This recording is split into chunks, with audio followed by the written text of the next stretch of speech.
Ignati dhe Vllaznia dhurojnë spektakël për një pikë në javën e 31 të Abisnes Superores.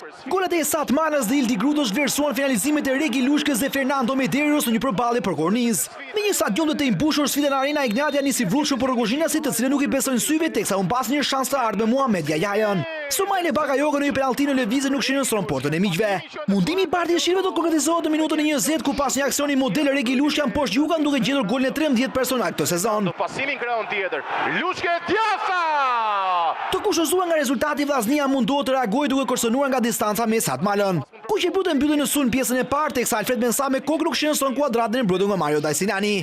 Tomas Burdari shlytë dhomat dhe shveqe Samir Karimanovic dhe në vend të kroatit aktivizon Ildi Grudon. Zëvendësimi rezultoi goditur në startin e pjesës së dytë pasi Vllaznia tregoi tjetër marrë duke filtruar me golën dy raste me protagonist Deliun dhe Grudon. Në minutën e 54 Mensa bën gjithçka mirë driblon Dajsinani për portën e boshatisur gode shtyllën. Vllaznia sa fiksuese duke izoluar kampion në fuqi në zonën e tyre.